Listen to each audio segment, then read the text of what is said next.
മലയാള സിനിമയുടെ പ്രതാപകാലം തിരിച്ചുവന്നെന്ന അവകാശവാദങ്ങൾക്കിടെയാണ് പുതിയ ആരോപണങ്ങൾ ഉയരുന്നത്. സാമ്പത്തിക ക്രമക്കേടും കണക്ക് പെരുപ്പിച്ച് കാണിക്കലുമായി മലയാള സിനിമ വീണ്ടും വാർത്തകളിൽ നിറയുകയാണ്. വലിയ വാണിജ്യ വിജയങ്ങളായ മഞ്ഞുമൽ ബോയ്സ്, RDX എന്നീ ചിത്രങ്ങൾക്കെതിരെയാണ് പരാതി ഉയർന്നത്.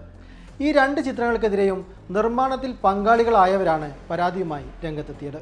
ഇതോടെ സിനിമക്കുള്ളിൽ നടക്കുന്ന ഇത്തരം അനർഹമായ സംഭവങ്ങളാണ് ചർച്ചയാവുന്നത്. മഞ്ഞുമൽ ബോയ്സ് പരാതി അന്വേഷിച്ച പോലീസിന്റെ കണ്ടെത്തൽ വളരെ ഗൗരവമേറിയതായിരുന്നു. സിനിമയുടെ നിർമ്മാതാക്കളായ സൗബിൻ ഷാഹിറും ഷോൺ ആന്റണിയും ഗുരുതര സാമ്പത്തിക തട്ടിപ്പ് നടത്തിയെന്നായിരുന്നു അന്വേഷണ റിപ്പോർട്ട്. ആലപ്പുഴ അരൂർ സ്വദേശി സിറാജ് വലിയ വീട്ടിലായിരുന്നു പരാതിക്കാരൻ. ചിത്രത്തിന്റെ നിർമ്മാതാക്കളായ പറവ ഫിലിംസുമായി ബന്ധപ്പെട്ടവർ ലാഭവിഹിതമോ മുടക്കുമുതലോ നൽകാതെ ചതിച്ചെന്നായിരുന്നു സിറാജിന്റെ പരാതി.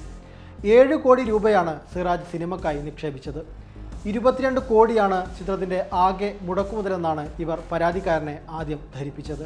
എന്നാൽ 18.65 കോടി മാത്രമായിരുന്നു നിർമ്മാണ ചെലവ്. ഷൂട്ടിംഗ് തുടങ്ങുന്നതിന് മുൻപേ ആദ്യ ഷെഡ്യൂൾ പൂർത്തിയായെന്നും നിർമ്മാതാക്കൾ സിറാജിനെ തെറ്റിദ്ധരിപ്പിച്ചു. 1 രൂപ പോലും മുടക്കാത്ത നിർമ്മാതാക്കൾ പരാതിക്കാരന് പണം തിരികെ നൽകിയില്ല. 40% ലാഭവിഹിതം നിർമ്മാതാക്കൾ വാഗ്ദാനം ചെയ്തിരുന്നു.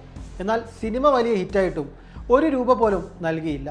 തനിക്ക് ഏതാണ്ട് 47 കോടി രൂപയുടെ നഷ്ടമുണ്ടായെന്നും സിറാജ് പരാതിയിൽ പറയുന്നു. അതിനു പിന്നാലെ ED കൂടി എത്തിയതോടെ മഞ്ഞുമൽ ബോയ്സ് എന്ന സർവൈവൽ ചിത്രത്തിൻ്റെ നിർമ്മാതാക്കൾ അവരുടെ സർവൈവലിനായി നെട്ടോട്ടത്തിലാണ്. RDXന്റെ നിർമ്മാതാക്കൾ കബളിപ്പിച്ചു എന്നാരോപിച്ച് ചിത്രത്തിൻ്റെ എക്സിക്യൂട്ടീവ് പ്രൊഡ്യൂസർ അഞ്ജന എബ്രഹാമാണ് രംഗത്തെത്തിയിരിക്കുന്നത്. ചിത്രത്തിൽ ലാഭവിഹിതം വാഗ്ദാനം ചെയ്ത് പണം നിക്ഷേപിച്ച ശേഷം ലാഭം നൽകാതെ വഞ്ചിച്ചു എന്ന മഞ്ഞുമൽ ബോയ്സ് കേസിന് സമാനമാണ് RDXനെതിരെയുമുള്ള പരാതി. RDX സിനിമ നിർമ്മിച്ച സോഫിയ പോൾ, ഭർത്താവ് ജെയിംസ് പോൾ എന്നിവർക്കെതിരെയാണ് തൃപ്പൂണിത്തുറ ഹിൽ പാലസ് പോലീസിൽ നൽകിയിരിക്കുന്ന പരാതി. സിനിമാ നിർമ്മാണ കമ്പനിയായ വീക്കെൻഡ് ബ്ലോക്ക് ബസ്റ്റേഴ്സിൻ്റെ പങ്കാളികളെന്ന് പരിചയപ്പെടുത്തിയാണ് സോഫിയ പോളും ഭർത്താവും തൃപ്പൂണിത്തുറയിലെ വീട്ടിലെത്തിയത്. RDX എന്ന സിനിമ നിർമ്മിക്കുന്നുണ്ടെന്ന് പറഞ്ഞ ഇരുവരും അതിൻ്റെ പങ്കാളിയാകാൻ ക്ഷണിച്ചു.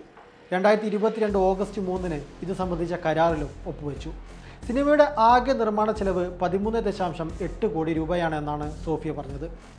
അവരും ഇതിലേക്ക് പണം നിക്ഷേപിക്കുന്നുണ്ടെന്ന് സോഫിയ പോളും കൂട്ടരും വിശ്വസിപ്പിച്ചതോടെ വേഗത്തിൽ പണം നൽകി.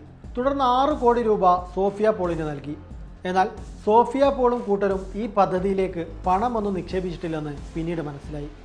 തിയേറ്റർ, OTT, വിദേശത്തെ പ്രദർശനം, സംഗീതം, സാറ്റലൈറ്റ് തുടങ്ങി സിനിമയുമായി ബന്ധപ്പെട്ട് ആകെ ലഭിക്കുന്ന ലാഭത്തിൻ്റെ 30% നൽകാമെന്നായിരുന്നു വാഗ്ദാനം.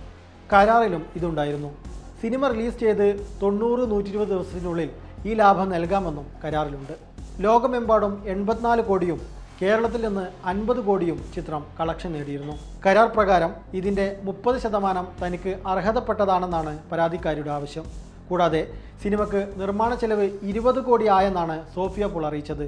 എന്നാൽ 13 കോടി ആയിട്ടുള്ളൂ എന്നും പരാതിയിൽ പറയുന്നു. ഈ പരാതികളെല്ലാം വിരൽ ചൂണ്ടുന്നത് മറ്റൊരു സംഭവത്തിലേക്കാണ്. കളക്ഷൻ പെരുപ്പിച്ച് കാണിക്കലെന്ന മറ്റൊരു തട്ടിപ്പിലേക്ക്.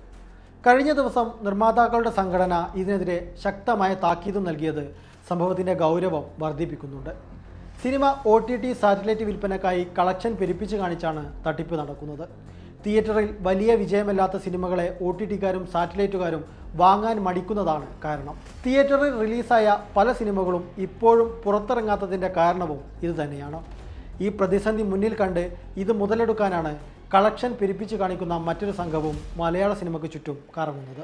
എന്തായാലും സാമ്പത്തിക ക്രമക്കേടും പെരുപ്പിച്ച് കാണിക്കലുമൊക്കെയായി കോടതി കയറിയിരിക്കുകയാണ് ഇപ്പോൾ മലയാള സിനിമ.